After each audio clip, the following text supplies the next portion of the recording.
সাদা চাদরে ঢাকা মায়ের নিথর দেহ, পাশে দাঁড়িয়ে ছোট্ট এক ছেলে, আর মেঝেতে খালি পায়ে বসে আছে তার ছোট বোন, হাতে শুধু একটি পানির বোতল। জানে না যার জন্য এতক্ষণ অপেক্ষা করছে সেই মা আর কখনো চোখ খুলবেন না।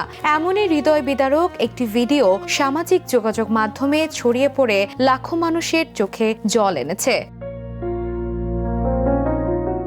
ভারতের বিহারের কাটিহার সদর হাসপাতাল থেকে ধারণ করা একটি ভিডিওতে দেখা যায় চিকিৎসাধীন অবস্থায় সরস্বতী দেবী নামে এক নারীর আকস্মিক মৃত্যু হয়। এরপর হাসপাতালের স্ট্রেচারে সাদা চাদরে ঢাকা অবস্থায় পড়ে থাকে তার মরদেহ।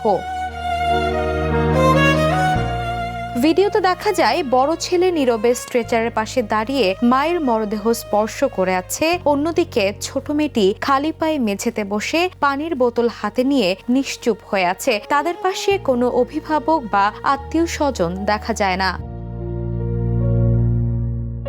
স্থানীয় সূত্রের বরাত দিয়ে সামাজিক মাধ্যমে ছড়িয়ে পড়া তথ্য অনুযায়ী শিশু দুটির বাবা আগেই পরিবার থেকে আলাদা হয়ে গিয়েছিলেন, ফলে মায়ের মৃত্যুর পর দীর্ঘ সময় তারা হাসপাতালেই অসহায় অবস্থায় একা ছিল।